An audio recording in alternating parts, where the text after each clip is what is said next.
তো আজকে আমরা কিছু সিচুয়েশন বেস কোশ্চেন আমরা আলোচনা করব, ঠিক আছে। তো প্রথম কোশ্চেনটা হচ্ছে যে আপনি কেন শিক্ষক হতে চান।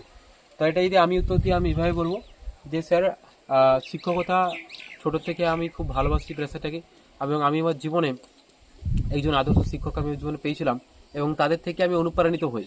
এবং সেই জন্য আমি যখন আমার উচ্চ মাধ্যমিক পাস করি, আমার ভগবান আমাকে সেই সুযোগ দেয়, এবং আমি সারেঙ্গা গভর্নমেন্ট কনসেপ্ট পিরিয়ড থেকে আমি আমার কোর্সটি সম্পন্ন করি। এবং যখন আমাদের সেকেন্ডারি, যখন আমাদের স্কুল ইন্টার্নশিপ হতো, স্কুলে যে আমি পড়াতাম, তো সেখানে ছেলেদেরকে পড়াতাম, এবং তাদের ক্ষেত্রে আমার সময় কাটাতে খুব ভালো লাগতো, এবং আমি যে পড়াতাম সেটাও তারা বুঝতে পারতো, এবং এবং তারা খুব আনন্দিত হতো আমার পড়াশোনার থেকে। তো তখন থেকে আমি দৃঢ় প্রতিজ্ঞা নিই যে আমি একজন শিক্ষকতার পেশাটা আমি কিন্তু আমার জীবনে বেছে নেব। এছাড়াও সে শিক্ষকতা হচ্ছে সমাজ গড়ার কারিগর, এবং সমাজের একটি স্বনামধন্য একটি পেশা।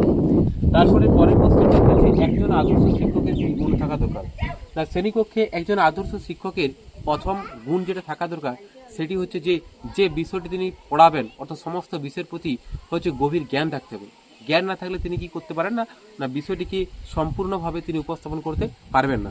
এছাড়া হচ্ছে যখন তিনি পড়াবেন, অর্থাৎ তিনি বৈষম্যতাহীনভাবে, ঠিক আছে, তিনি পড়াবেন, অর্থাৎ যে পিছিয়ে আছে তাকেও সুযোগ দেবেন, এবং হচ্ছে যিনি এগিয়েছে তাকে হচ্ছে আবার কোনো বিশেষ কোনো কোশ্চেন অ্যান্সার দেবেন, আবার যারা হয়তো কি বিশেষ চাহিদা সম্পন্ন তাদেরকে কিন্তু সমতাভাবে পড়াবেন।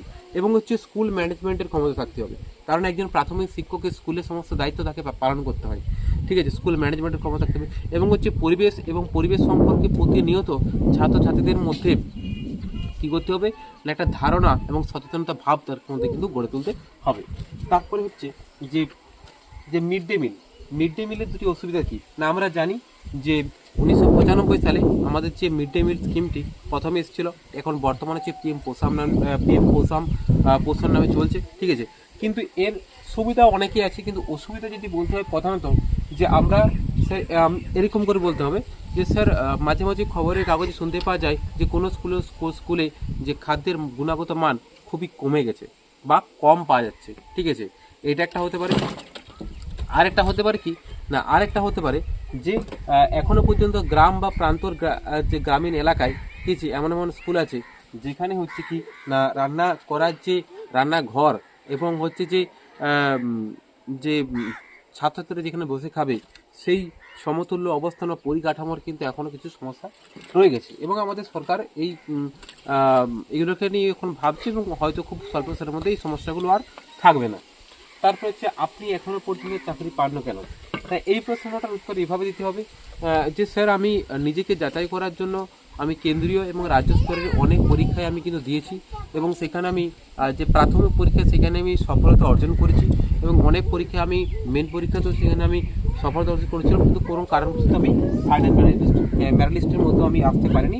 এখনও বর্তমানে আছে আমি নিজের পড়াশোনা চালিয়ে যাচ্ছি, এবং যেহেতু আমি শিক্ষকতার পেশাটিকে আমার প্রধান হিসাবে বেছে নিয়েছি, সেই জন্য আমি শিক্ষক হিসাবে আমি আমার যথেষ্টভাবে নিজেকে তৈরি করে চলছি প্রতিনিয়ত, ঠিক আছে।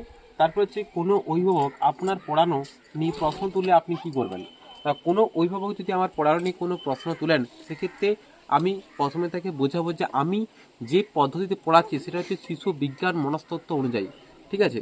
এবং সেটাকে আমি বুঝাবো যে আমি কেন এই পদ্ধতি অনুসরণ করছি, এবং তিনি যে উপদেশগুলি দিবেন সেই উপদেশগুলিও আমি কিন্তু খুব ভালো করে শুনবো তিনি কি বলছেন, এবং সেই বিষয়টি নিয়ে আমি কি করব, আমার সহকর্মীদের সাথে বিষয়টি নিয়ে আলোচনা করব, এবং যদি আমার মনে হয় এবং সহকর্মীদের একটা আলোচনার মধ্যে উপস্থাপিত হতে পারি যে না, তারও কিছু জিনিস আমার পড়ানোর পদ্ধতির মধ্যে সংযোজন করা দরকার আছে, আমি নিশ্চয়ই সেক্ষেত্রে আমি সংযোজন করব। তারপর যে শ্রেণীকক্ষে রাজনীতি আলোচনা করার কি কোনো প্রয়োজনীয়তা আছে না। প্রথমত শিশু মন রাজনীতি সম্পর্কে তাদেরকে ধারণা দেয়া একদমই উচিত নয়, কিন্তু তাদেরকে আমি আমাদের যে সংবিধান, ভারতের রাজনীতি অর্থাৎ সংবিধান, সেই সংবিধানের মৌলিক অধিকার, সংবিধান সম্পর্কে সাধারণত জ্ঞান, প্রধানমন্ত্রী রাষ্ট্রপতি কীভাবে নির্বাচিত হন, সমস্ত দিকের একটা বেসিক ধারণা দিতে পারি। বিভিন্ন পলিটিক্যাল পার্টি সম্পর্কে আমরা হচ্ছে তার কীভাবে ইলেকশন হয় এগুলো, কিন্তু কোনো পার্টির দিকে বা কোনো রাজনৈতিক দলের উপর বেছে না ঝুঁক হয়ে যায়, এই দৃষ্টিটাও কিন্তু আমাদেরকে প্রতিনিধি কিন্তু লক্ষ্য রাখতে হবে। তবে দেখো, আজকে আমরা এই 6টি কিন্তু আমরা সিচুয়েশন বেস কোশ্চেন আলোচনা করবো, পরের দিন আমরা আরও আলোচনা করবো, ঠিক আছে। তো আজকে তোমাদের এখানেই থাক।